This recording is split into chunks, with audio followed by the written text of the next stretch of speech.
3 अक्टूबर 2025 केरल में इडुक्की जिले के उदुमबन्नूर गांव में सुबह सुबह इस तालाब में गोताखोरों और पुलिस को कुछ तलाश करते देख गांव वाले सन्न रह गए। उन सबके मन में बस एक ही सवाल था कि आखिर यहां पर हुआ क्या है। 60 फीट गहरे इस कुएं में पानी बहुत ठंडा था, लेकिन ये गोताखोर एक ऐसे फोन को तलाश कर रहे थे जो इस केस की ना सिर्फ पूरी कहानी बदल सकता था, बल्कि किसी बेकसूर को जेल जाने से बचा सकता था और असल मुजरिमों को अंजाम तक पहुंचा सकता था। आखिरकार कई घंटों की कोशिश और मशक्कत के बाद उनकी मेहनत रंग लाई, और जब एक गोताखोर पानी के नीचे से ऊपर आता है तो उसके हाथ में वही मोबाइल फोन था। दिखने में तो ये एक नॉर्मल सा मोबाइल था, लेकिन ये उस इंसान का फोन था जिसके सारे राज इसी फोन में बंद थे, और अब ये मोबाइल पुलिस को असल मुजरिम तक पहुंचा सकता था। आखिर क्या है इस केस की असल सच्चाई, आइए जानते हैं इस वीडियो में। लेकिन दोस्तों, आगे बढ़ने से पहले आपसे रिक्वेस्ट है, अगर आप रियल क्राइम डॉक्यूमेंट्री देखना पसंद करते हैं तो हमारे चैनल को भी सब्सक्राइब कर लीजिए। 26 सितंबर 2025 जेसी का बड़ा बेटा रात 9 बजे के आसपास अपनी मां जेसी को कॉल करता है। दरअसल जेसी और सैम जॉर्ज के 2 बेटे थे और दोनों ही इंडिया से बाहर रहते थे, लेकिन उनके दोनों बेटे हर दिन अपनी मम्मी से बात करते थे और उनके हाल चाल पूछते थे। 26 सितंबर को भी ऑस्ट्रेलिया से उनके बड़े बेटे ने जेसी को कॉल किया।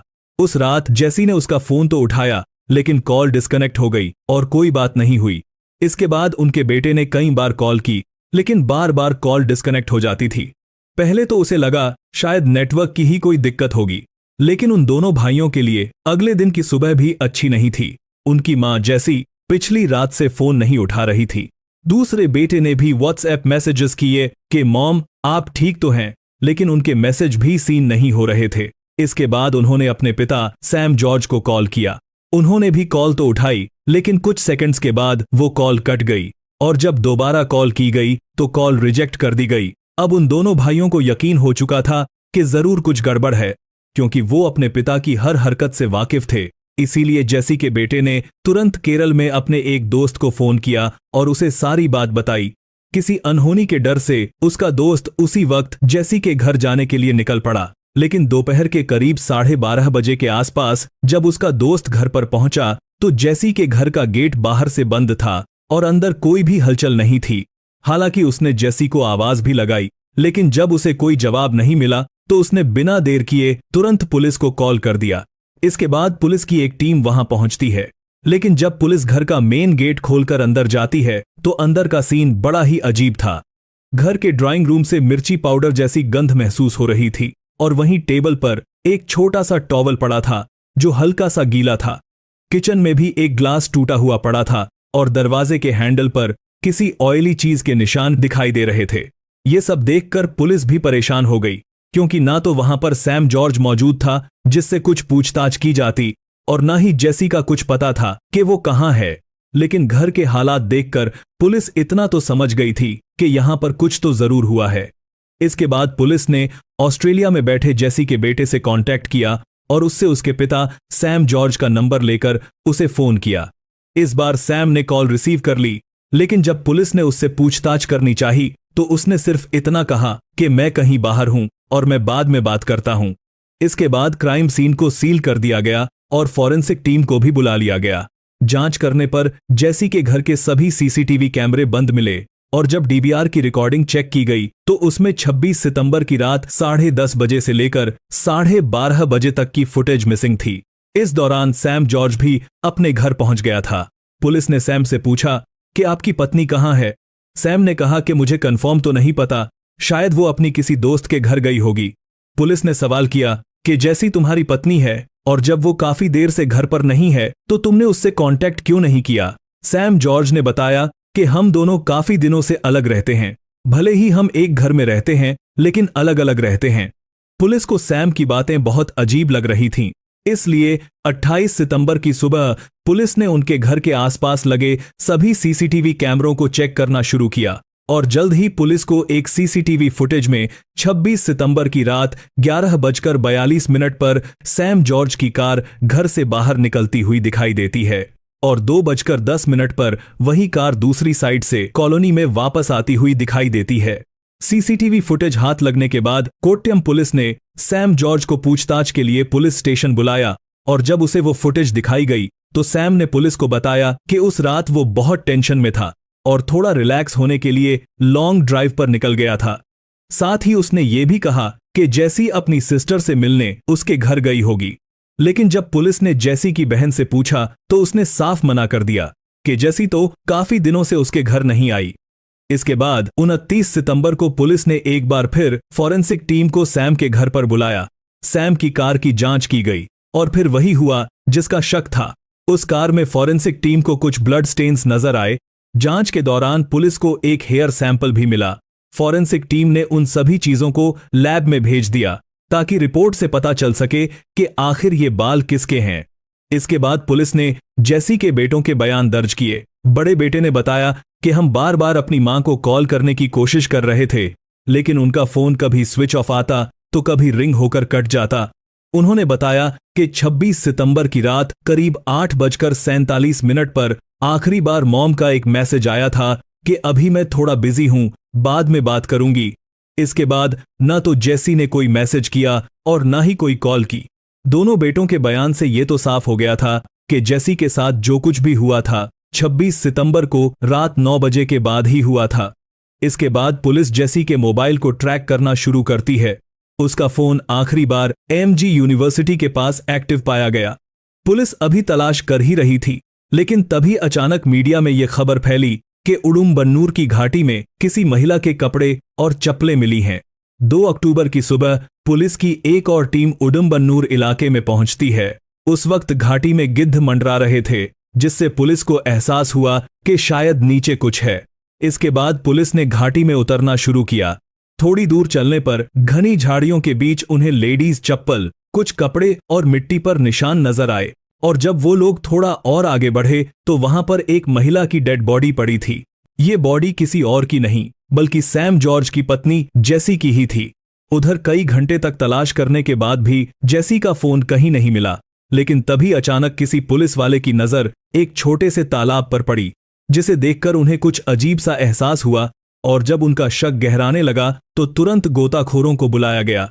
कुएं का पानी करीब 40 से 50 फीट गहरा और ठंडा था, लेकिन गोताखोर बिना डरे पानी में उतर गए और कुछ देर बाद जब वे ऊपर आए तो उनमें से एक गोताखोर के हाथ में मोबाइल फोन था।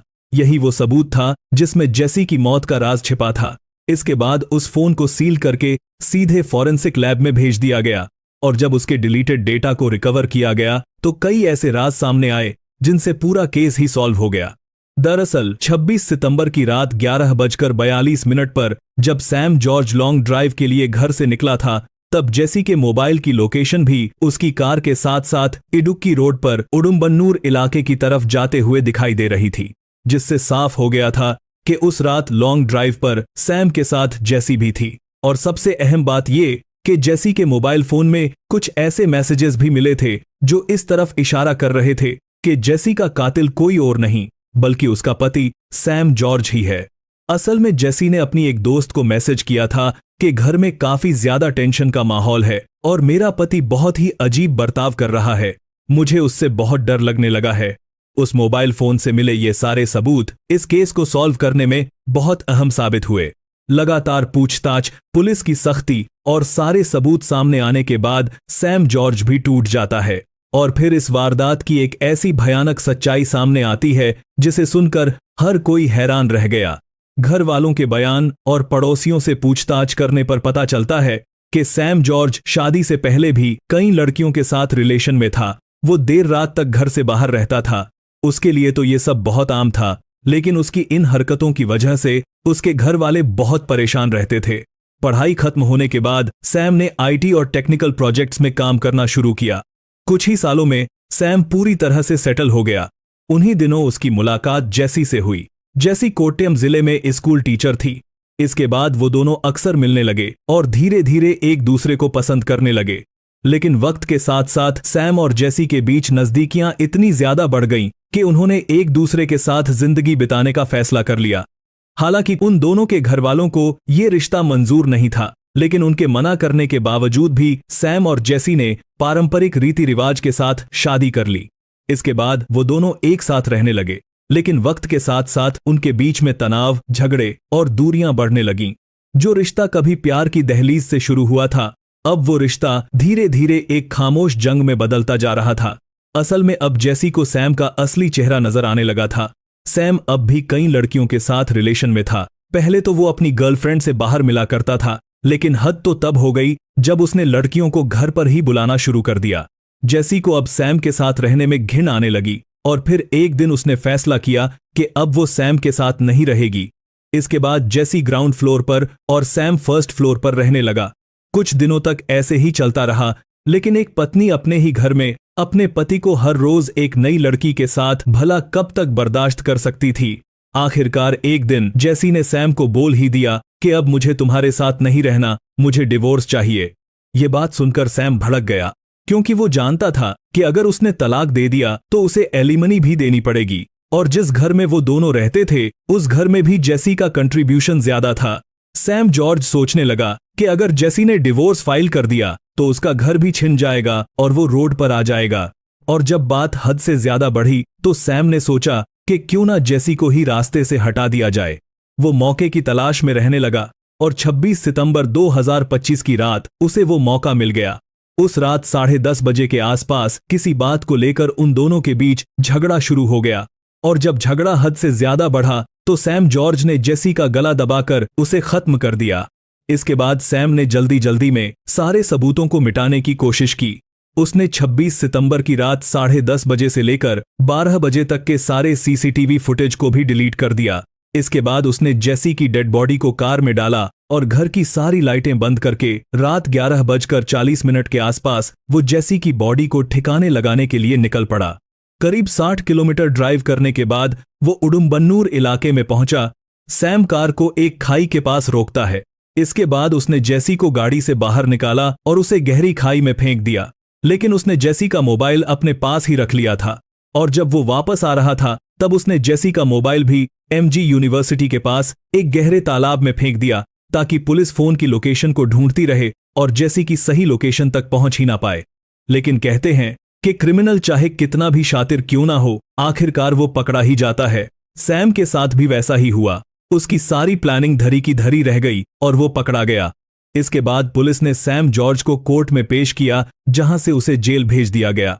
हालांकि ये केस अब कोर्ट में चल रहा है और अभी कोर्ट का फाइनल डिसीजन आना बाकी है। इस वीडियो को लास्ट तक देखने के लिए दिल से थैंक यू। अगर आप डॉक्यूमेंट्री वीडियो देखना पसंद करते हैं तो हमारे चैनल को भी सब्सक्राइब कर लीजिए। मिलते हैं नेक्स्ट वीडियो में, तब तक के लिए जय हिंद।